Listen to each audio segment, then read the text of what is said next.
and I will do a quick introduction and we will get underway. Are you good to go, Dr. El-Sayed? I'm ready when you are, and thank you so much for accommodating me. If I am incoherent, it's the second day of Ramadan today, so we're at the last 20 minutes of our fast, so you're getting me on like the tail end before I get caffeinated and fed. So I don't feel good about that, but happy Ramadan, and I really appreciate you joining us tonight. Brianna, are you good to go as well? I am. Excellent. And Bill, you just give me the heads up when we are streaming, and we'll do a quick intro and we'll hop right into this. Could be any second here. It's loading. All right. We are streaming live now on Facebook. Thank you all for joining us. As usual, this is our Thursday night RootsAction No Honeymoon Call series. Today, we're going to be talking about Medicare for All and how we win Medicare for All. We have two excellent speakers with us today. Dr. Abdul El-Sayed, who only has about 20 minutes with us, so we're going to be talking to him a lot, as well as Brianna Westbrook, who we will be talking to about the organizing and activism aspect of earning or winning Medicare for All. So big champions for the cause. So to kick things off, Dr. Abdul El-Sayed is a physician, epidemiologist, professor, author, podcast host. He's a commentator at CNN, and he ran for governor of Michigan in 2018, where most of us probably learned about him or discovered him. Huge advocate for Medicare for All. Dr. Abdul El-Sayed, how are you doing? You know, all things considered, I've taken to say I'm pandemic well. I'm grateful that my family is healthy and we're together, and you know, we have meaningful work, and you know, I know that we're doing a lot better than a lot of folks. So really just grateful for that, and I'm grateful to be on with you all tonight. I see some familiar folks in the chat today, so I'm really excited to be joined by good friends from close to home. I see Linda here in the chat, so hello, Linda. But really excited for the conversation.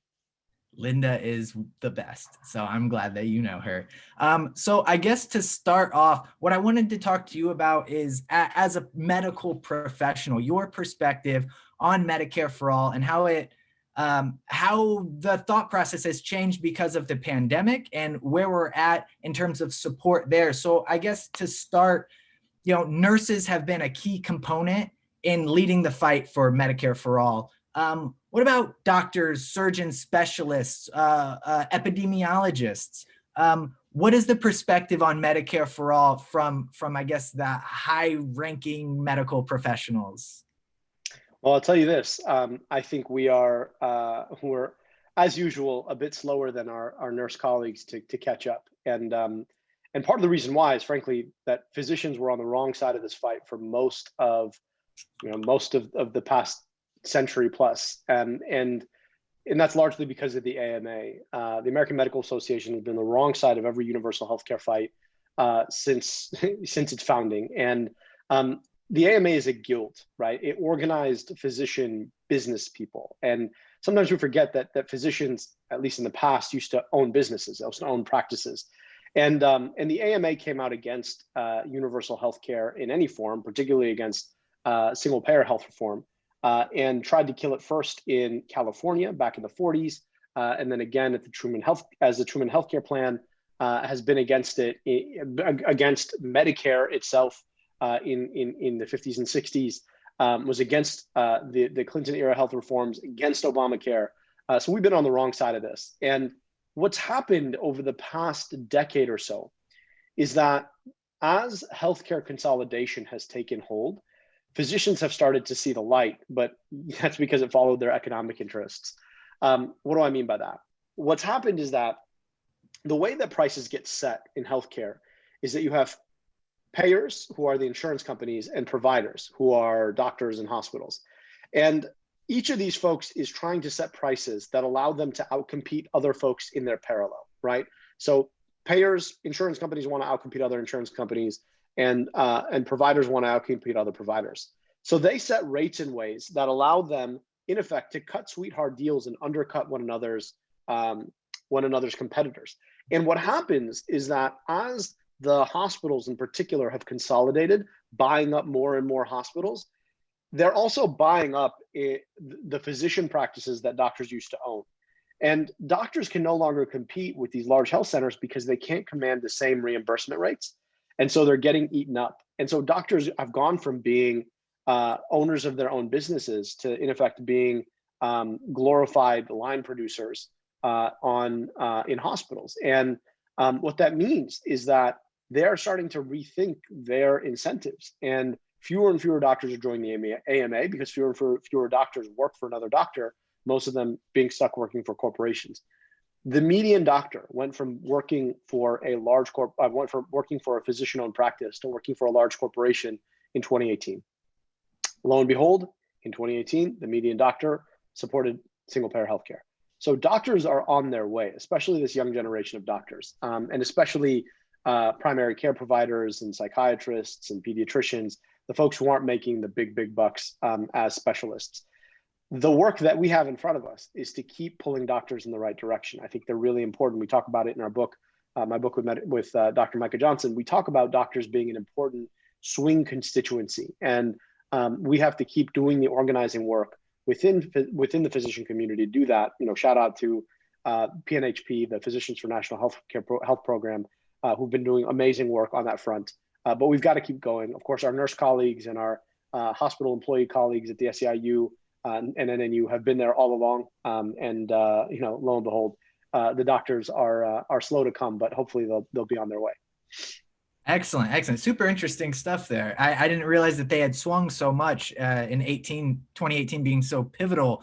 Is there anything, does that change need to happen completely on the inside amongst doctors in the industry? Or is there anything activists, patients, regular people can do to help push them in the direction of Medicare for all? Look, one of the principal problems with doctors is they all think they know everything. Sorry. At the hazard of the profession, I apologize for my physician colleagues. But honestly, patients can push their providers. They should be asking, why don't you support Medicare for all? If you care about me and my well-being, why don't you care that I have affordable healthcare? And patients should be asking those questions. They should be organizing their doctors. And I think that's a really powerful thing. But also, it's incumbent on doctors to do the right thing here. We can't continue. There's a big stain on our collective white coats of having been wrong on this issue for a long time. And the physician community ought to be organizing itself as well. But that pressure from patients matters. It matters a lot. And I think that if you go see a doctor, you should ask them, do you support Medicare for all? Why or why not? And when they give you the absurdity about they're going to lose, and shut down hospitals, et cetera, give them what for, right? Tell them the truth about this, and let them know that actually, right, it's not in the best interest of doctors for there to continue to be this private plan that keeps squeezing them out. More and more of the money in healthcare is going to the very top, to the MBAs at the top of the healthcare system, rather than the MDs, and more importantly, the NPs and PAs and BSNs and RNs who make it work. Yeah. So I guess to that question, when they do push back, I guess the question is, would Medicare for all change how medicine is practiced? Would hospitals shut down? No, it would certainly change how medicine is practiced. And let's be clear, hospitals are shutting down right now. 47 hospitals went bankrupt or shut down in 2020 in the midst of a global pandemic. Why? Because a lot of them were stuck battling COVID-19 and battling bankruptcy at the same time, because they had to cancel all their elective procedures that make them all the money, right? And who made out with that money? The insurance industry. So hospitals are shutting down right now, and they're shutting down right now because their responsibility is to focus on a bottom line rather than to focus on their patients. Medicare for all would allow them to stay open. In fact, in Representative Jayapal's bill, there is a global payment mechanism for rural hospitals that keeps them open. It just pays them to stay open, because we know we need hospitals in our rural community, and they continue to get shut down because they can't make ends meet. They're squeezed between a low-income population and lack of population density. And so they're not able to make ends meet. They shut down. It leaves people having to drive 2, sometimes 3 or 4 hours to get the healthcare that they need. And it's a travesty. Yeah. So speaking of COVID, I got my first dose of my Pfizer vaccine like a week and a half ago. Pumped, so excited. Didn't think I would ever get. I'm in Indiana, so I'm not far from you, but we don't do so great with vaccinations and masks down here, unfortunately. But that experience was so smooth getting that shot. And that's what everyone has said here. Is that an example of what Medicare for All might kind of be like? The don't need insurance. Do you think the vaccination process surrounding COVID is like an insight into a universal healthcare program at all? Or do you think it contributes in any way towards positive thoughts towards Medicare for All? You know, it's fascinating. We're all getting a taste of what universal free healthcare would look like. Doesn't matter who you are, doesn't matter your circumstance. You roll up, you pull up your sleeve, you get the shot, you walk out, right? That's a good deal. Imagine all of healthcare was like that. You're not feeling good, you get to go see a doctor. Doesn't matter who you are, doesn't matter what job you work, doesn't matter if you're employed or unemployed, married, divorced, turn 26, turn 65, all the reasons that your insurance can change. Imagine that didn't matter anymore and you didn't have to worry about it. It'd be amazing. And so we're getting a taste of that. And I really appreciate you bringing that up.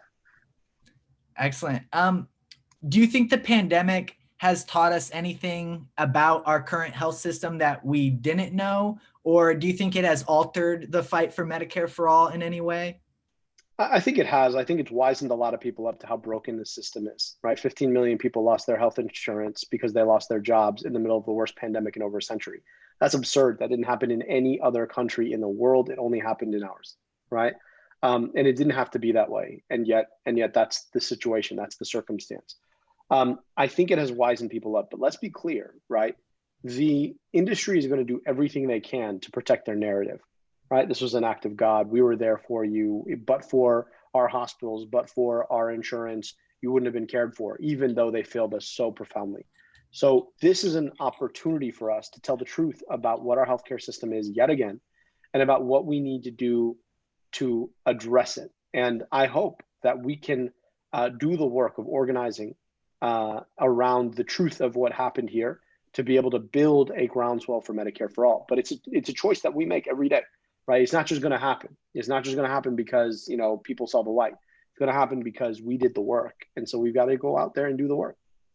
So speaking of that work, what is that work to you?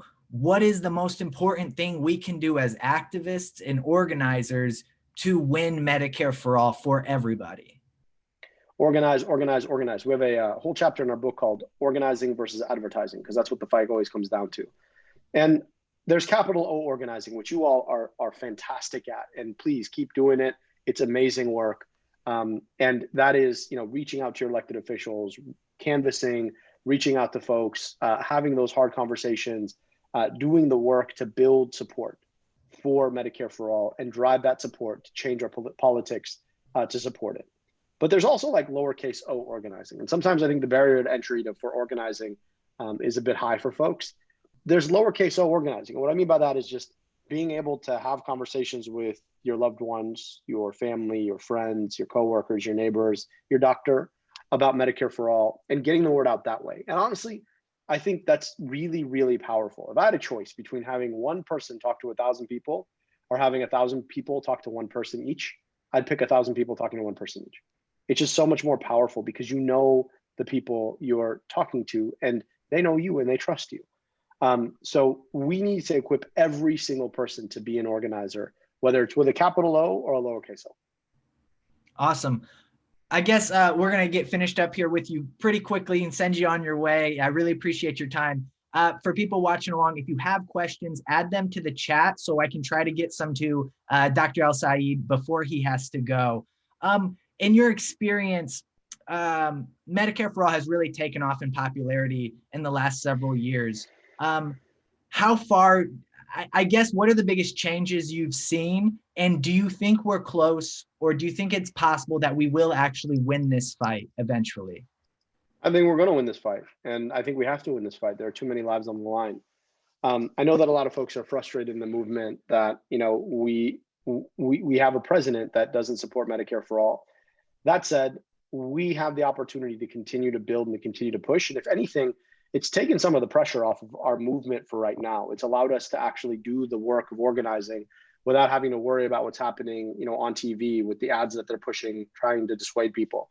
So we have opportunities to build Medicare for all today, even if we're not going to get it in the next 4 years. What we do in the next 4 years as a movement is going to dictate if and when we get it. I'm confident that we'll get there. I believe that we will get there. But we all have to believe that we're going to get there. It's a choice that we make every day about whether or not we're going to go out there and do that hard work of building the future. And if we do, that's what's going to build us the kind of platform and movement that finally fundamentally wins it. Yeah, completely agree. And, want to offer you thank you for running the campaign that you ran in 2018, because it's campaigns like those that inject things like Medicare for all into the ether. So people are talking about it so that it's an idea that gets more popular. So thank you for that. We do have a question from Paul who says, this has got to be the most common question ever. How do we respond to business people who ask about how the US is going to pay for Medicare for all? What is your answer to that question? Depends on how rich are these business people? Because if they're rich enough, I'm gonna be like, you're gonna pay for it. No, I'm just kidding. I would assume it's small business owners. It's the restaurant owner. You pay your taxes, that's how we pay for it. No, but seriously, like the amount of corporate taxes that are lost in our country because of tax loopholes is huge. And so that's number one. If everybody paid their fair share in taxes, we'd have more than enough.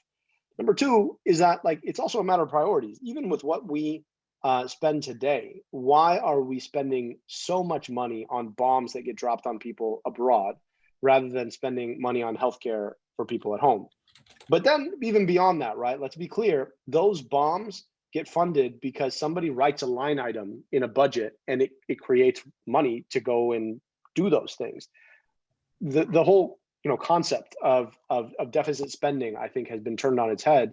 And when you talk to folks who study these things, right, there is a whole system by which we generally create money to do things that are important.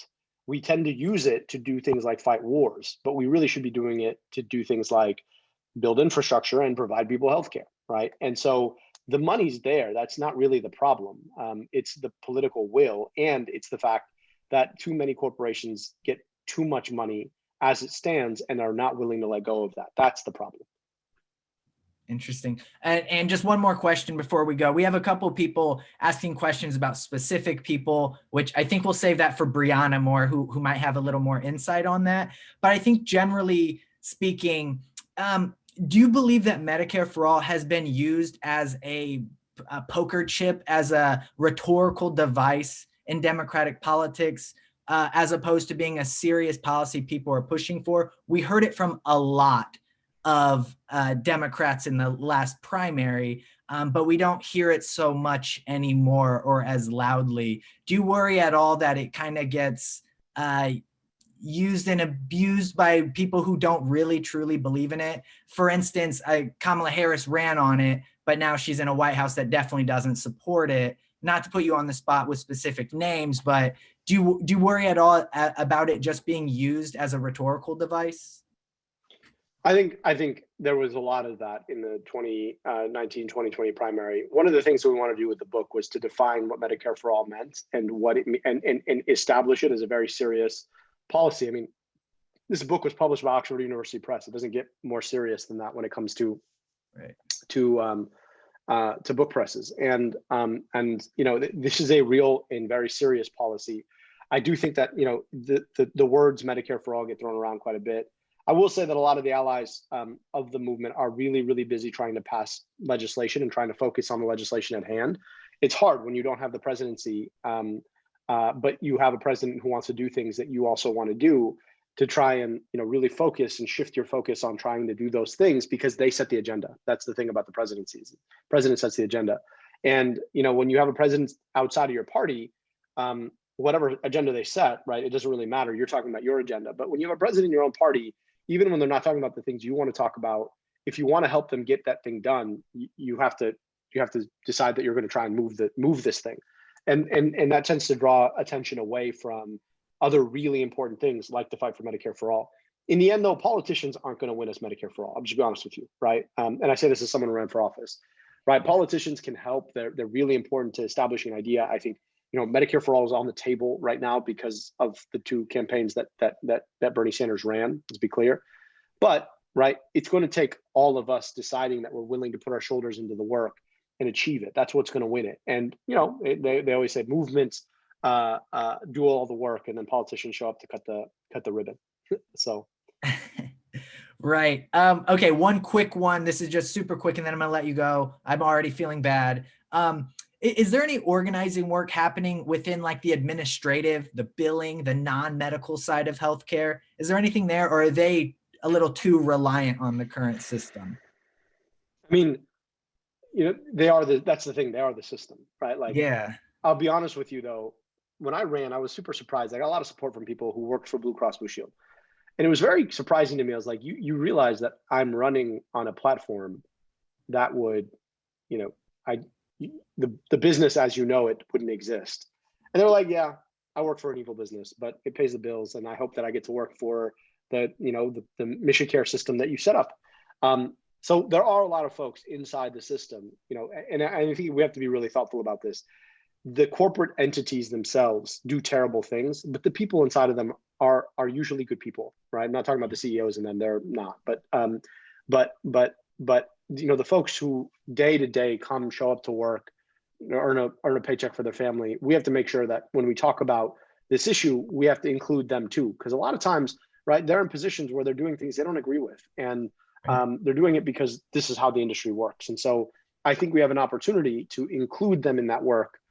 In this organizing, and hopefully build a world that when we do get to Medicare for All, we're really thoughtful about that transition so it doesn't leave people behind, and that is truly just.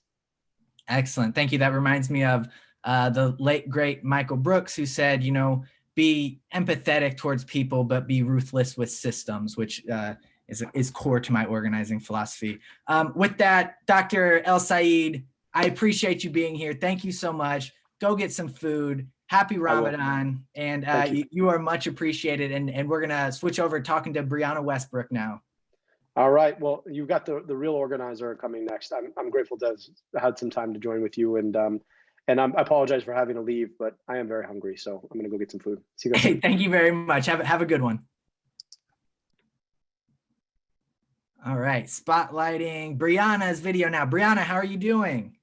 I'm doing good. How are you? Doing excellent. For everybody else, if I wasn't able to answer your question, Dr. Bill from PDA California, Dr. Bill Honigman is in the chat right now, and it looks like he is answering questions because he is awesome.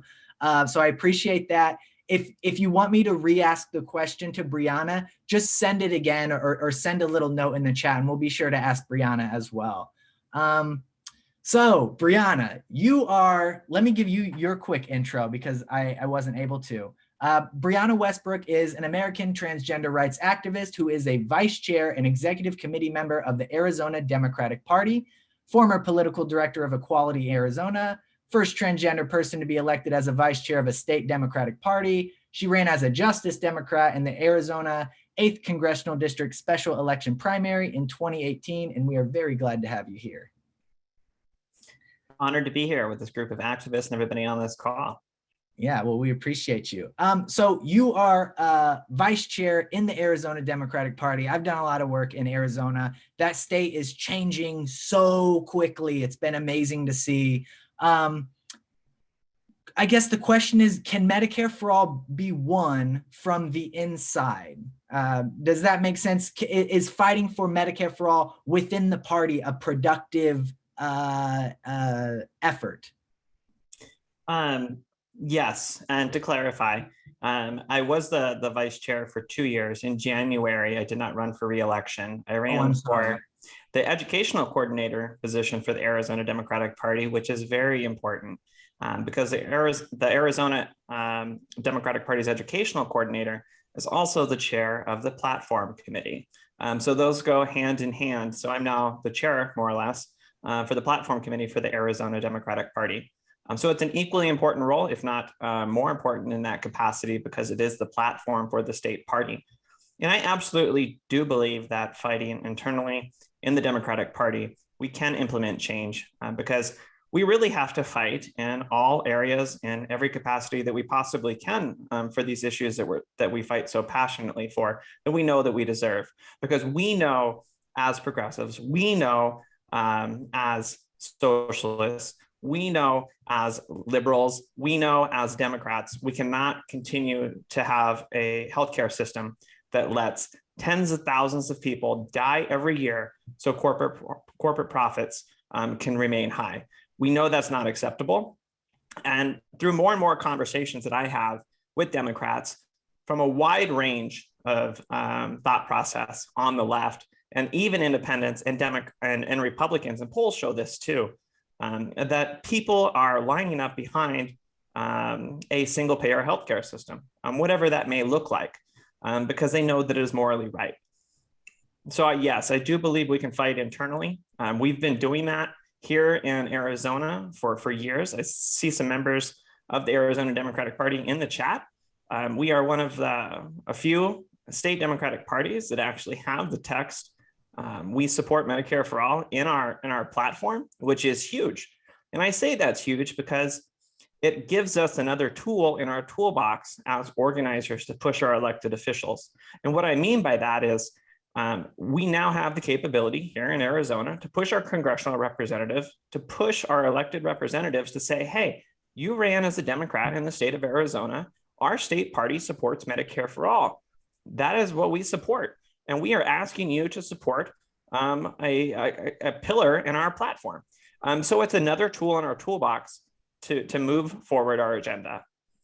So yeah, speaking of that, Arizona Democratic Party does have Medicare for all in the platform. Thank you. What was that process like to win that? And then I'll get to the second part of your answer and bring up maybe some of the leading Democrats in Arizona who do not support Medicare for all. But what was that process like getting Medicare for all on the air as a part of the Arizona platform? And what kind of pushback was there in that? Well, there's a lot of different components in order to get something in the platform. First and foremost, we have to submit a resolution to our state committee body that it's voted on. Then there's pushing the comms team to actually put it out there that we support it. So there's two components. The most difficult though is writing the resolution and passing it through the body. In order to pass this progressive issue and others that we've passed, like the Green New Deal, we've had to bring more people into the party. And by that, we mean we need to bring more progressives and people that are not plugged into the electoral system that align with us ideology-wise as Democrats, and bring them in so they can vote on these particular resolutions when they do come up, either at the county or the state party. And that's only going to get done by actively entering the Democratic Party and organizing in this space. So, there's votes that need to be whipped through the body. There's just like any other resolutions proposed in other formats, like you had mentioned, I think DSA before this call. And when you enter resolutions, you get a chance to speak for and against. Having people tell compelling stories when speaking in favor of a particular resolution, telling their personal story.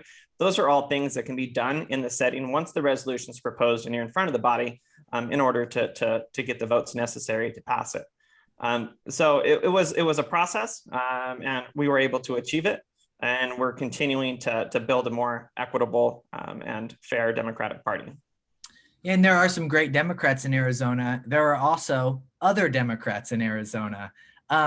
So what are the challenges? We'll just say it. Kyrsten Sinema is absolutely one of the worst Democrats in the Senate. And I think everyone's pretty well aware of that. I'm not breaking any news here.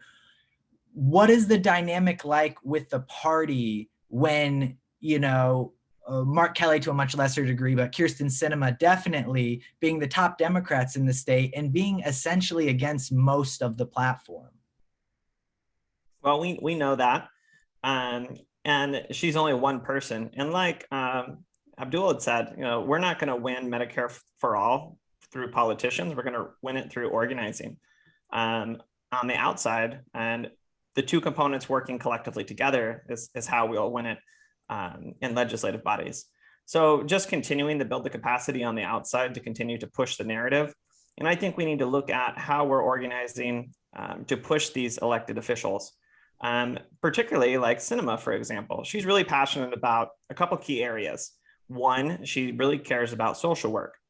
So bringing social workers into the fold, telling their story about what Medicare for All could do for social workers, something that she really cares about, and she's got a lot of time invested into social work. That's been a pillar of her campaigns for years.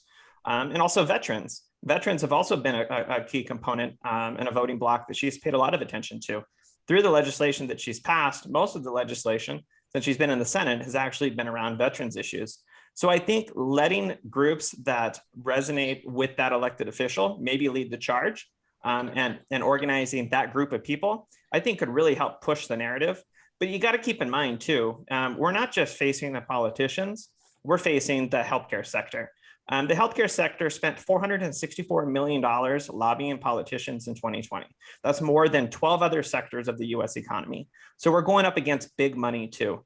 And I think it's really important that we continue to shine a light on how broken the political system is in regard to money in politics, and how much influence the healthcare sector in particular is giving to politicians to continue to prop up private healthcare. Yeah, so I mean, that's what I did my college senior year thesis on, was money in politics and how it basically makes it impossible to get anything done. So for activists and organizers like us, the people on this call, what would you suggest to them as the best, most effective way to get involved in organizing for Medicare for All? Find the space that works best for you. I am going to lobby and tell you, joining and organizing within the Democratic Party is a huge entry point for us as progressives, and it's very easy to get involved, particularly here in Arizona. I know in other states it's a little bit more competitive to get into the infrastructure and get into elected positions within your state Democratic Party, particularly like New York. But here in Arizona, getting involved and becoming a PC is rather easy. You just need to get 10 signatures. Then you become basically the block watch captain for your voting precinct, and you're the captain for the voting precinct. I say that, getting involved at that level, because that's the entry point for building power within the party structure, because that's the lowest elected position. And that position in particular gives you the power to vote on county issues that get brought up at convention. So if you wanted to introduce something in the context of Medicare for All or a censor in regard to a particular elected representative that is not supporting a particular position, in that body, you can propose resolutions to do that. And like was mentioned earlier, we're going to need multiple tactics in order to win. And I think pushing the fight internally really kind of tips the narrative upside down, because these people are getting pressure from their own party. And when like a county party or a legislative district or a state party comes out and says, hey, no, we don't believe that. We believe Medicare for All. I think that's huge for the narrative, pushing it along, because we have to be working in all of these spaces. And I think it's important for us to continue what we've been doing, making calls, texting, showing up in our senator's office, in our representative's office, letters to the editor. There are so many different things that we need to do in order to continue to drive home the importance of why we need a Medicare for All system. So it's a combination of a lot of different things. So find what you're great at, find what feels right to you. Organizing the Democratic Party is not something for everyone, and I'm fully aware of that. It can be toxic at times. As a trans person, I've hear microaggressions quite often. But in order to change it, I have to be in that space, and I'm changing it internally. And we're seeing that with more and more people coming in. So I hope that answers your question and kind of packs it all together. Yeah, no, that's all really good. Let's switch over to COVID now and the vaccines now. I was talking to Dr. El-Sayed about this a bit. In Arizona, I know Ducey isn't very good at much of anything, but has your vaccine rollout been okay there? And do you think that has contributed to support for Medicare for All? I think Ducey has done a terrible job from the very get-go when it comes to COVID. Right. I think for the most part, I think the vaccination process has been handled decently. is still very difficult. It was until a couple weeks ago when they opened it up to everyone 16 and older. It was difficult for elderly folks and people that are at high risk to actually get an appointment. I spent close to 2 weeks trying to get an appointment for my grandmother because they were just filling as quick as they were coming open. So it was difficult to find them. But, you know, I think it does to a certain extent help the narrative when it comes to Medicare for all. I say that to an extent because we know that it wasn't handled to the best that it could have been. And I don't want the right to think that, you know, and use this as a talking point for all the things that were handled improperly for Medicare for all. So I think we have to be very, very conscientious of what we say in regard to the vaccine rollout, because it's different from state to state, which in itself was confusing. But to an extent, I do think that it has helped the narrative when it comes to Medicare for all, particularly just showing up, getting a shot and leaving, not needing to do all the things that you normally would have to do if you wanted to see a doctor, like paying the deductible. Then, you know, a month and a half later, getting the surprise billing because, you know, that your private insurance company didn't cover it all. None of that is part of this, which does give us that sense that that's what a Medicare for all system would look like. Got it. Yeah, I feel in Indiana, it's been remarkably smooth here and really nice, but it's mostly handled by the doctors and the hospitals and the sites themselves. So at least here, I feel like it's been a big boost toward just the idea of Medicare for all, which this is Indiana. So like we got a long way to go still. Do you feel like, how far are we from the DNC, if ever, the National Democratic Party really taking on Medicare for all? You know, RootsAction just had a whole campaign to ensure Neera Tanden was rejected from Biden's cabinet, and she was, which we were very excited about. And she was one of the people who prevented Medicare for all from getting on the platform after Bernie's 2016 campaign. Do you think they're ever gonna come around to it, or is there too much corporate money there? I think 100% that the DNC is going to come around and we're going to see Medicare for all in the Democratic Party platform nationally. You know, many of us were frustrated at the last Democratic convention. I was a delegate for Bernie Sanders, that we were not able to win it this last time around. But you know what we did do? We had over 1,000 people pledge to not vote for the platform because it didn't include Medicare for all.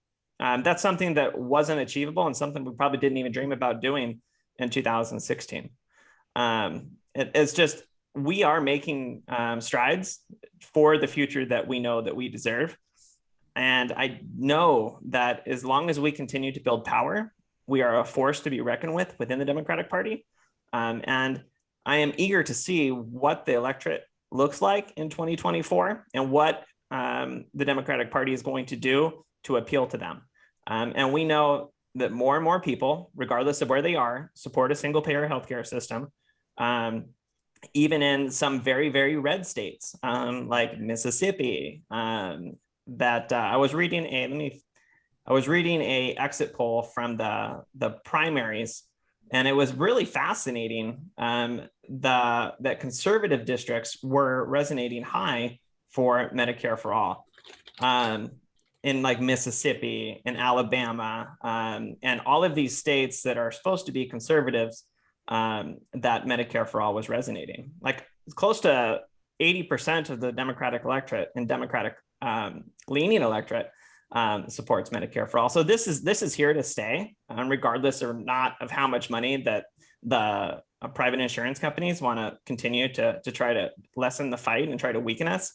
We're just continuing to grow in strength. And it's through the organizing efforts of calls like this and conversations with our friends around the reasons why we need a Medicare for all system, that's just continuing to grow our strength and continue to shift the narrative. Yeah, I completely agree. I think there's, there's another thing too that makes organizing so much easier around Medicare for All, and that's having candidates backing it. So you and Dr. Abdul El-Sayed both ran in 2018. We're both Medicare for All supporters. What do you think the value is of having candidates, even in rural Indiana where I am, or rural Arizona in AZ08? What is the value of having candidates supporting Medicare for All in those districts, even if they're not hardcore bright blue districts? And why should activists and organizers get involved with those campaigns? Well, particularly like these conservative districts that we know that are going to be very challenging for a Democrat to win, just because we can't overcome some of the voter registration totals. It's important for us to run in these districts and to support unapologetic progressive platforms that include Medicare for All, because that shifts the narratives. When you're a candidate running for office and you have a lot of light that's on you, and you have a platform that you can speak to about particular issues. So I think it's very, very important to get involved in these districts, like these red districts, and supporting these candidates that are running these campaigns that support things like Medicare for All, because it continues to shift the conversation. And that's what we need to do. We need to convince more people and have more conversations on the importance of Medicare for All. And supporting these campaigns is one of the best ways to do it. Excellent. I agree completely. Okay, we're going to do some Q&A now, if that's okay with you. Yeah, I have fine. a couple questions here still that we have not gotten to yet. I believe so. Sorry, I have to move my computer around to see my other screen.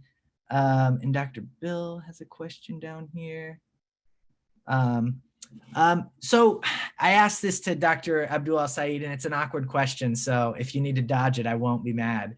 Do you think Kamala Harris will fight for Medicare for All? I mean, it was big on her. She campaigned on it initially. She went radio silent on it. Now she's in the Biden administration, which objectively does not support Medicare for All. Do you think we have an ally secretly in the White House, or no?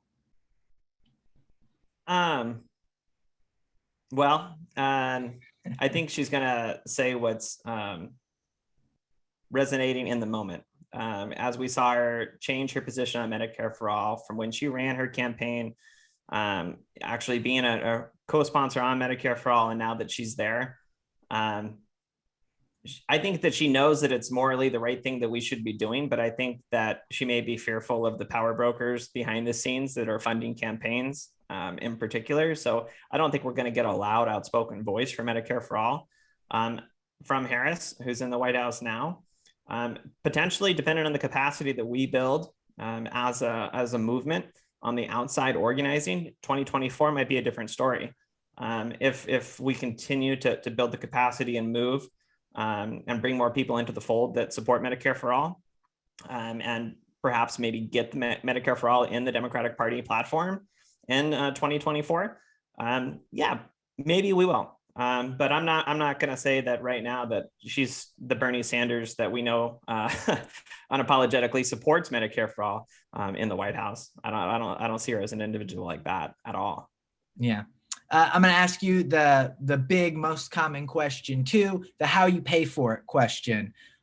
For you, do you have a nice answer that you like to share with people? Because I feel like when we're trying to convince our friends, our family, when we're trying to organize our people in our lives, the people we talk to every day, that's going to be the number one question.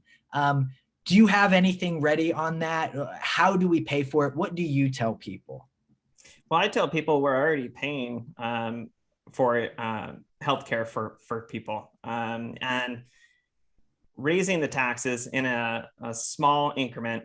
So my neighbor has the ability to pay for their insulin or whatever other prescription drugs that are necessary. I'm okay with that. I'm okay paying a little bit of more money in taxes for someone to have the healthcare that they need. And I think it's important when we hear this talking point that always gets recited by the right and by some Democrats. How are we going to pay for this?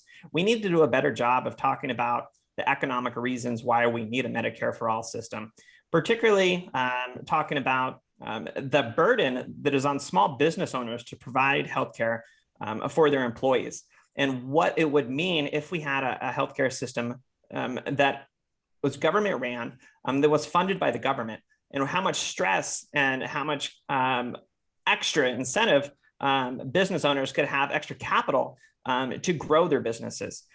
So we need to talk about it as an investment. We need to talk about it in that context.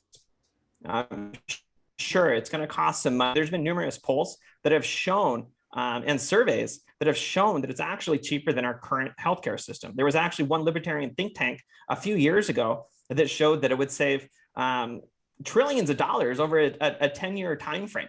And we can't let that continue to be the talking point that they come at us on this. Sure, it's expensive, but letting people die is also expensive. That ruins lives. People should not have to file bankruptcy because of medical bills. People should not be put in the position to decide whether or not they're going to put food in their fridge or they're going to pay for the medical care that they need. We should not accept that.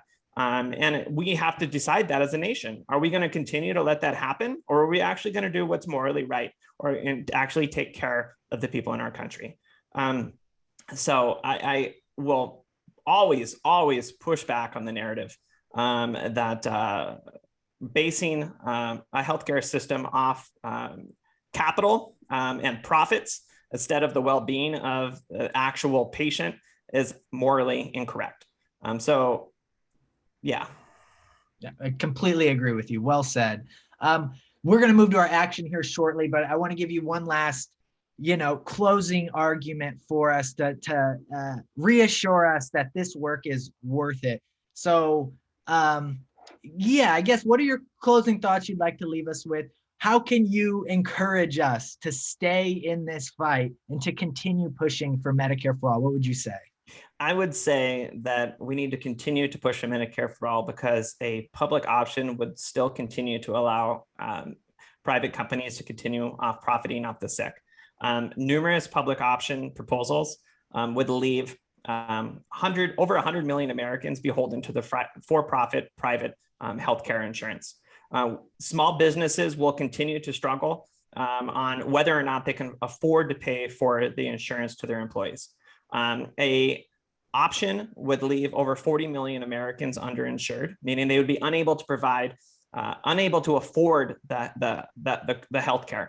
Around 30 million Americans would remain uninsured, meaning they likely would have their healthcare needs unmet and would be at risk of the medical debt or bankruptcy if they got sick. So continue to push for Medicare for all, because we know that it is morally right.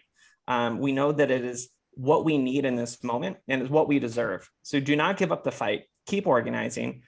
Keep organizing your friends, family, community, workplaces, whatever area that you're organizing, keep doing it, because you are making the difference.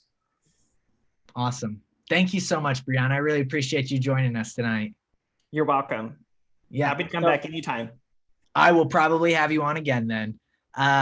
So we're going to move to our action now. You feel free to stick around. I'm going to highlight my video now. I know Dr. Bill is still here. Dr. Bill, if you want to say anything, let me know and I'll cut to your screen. That's no problem.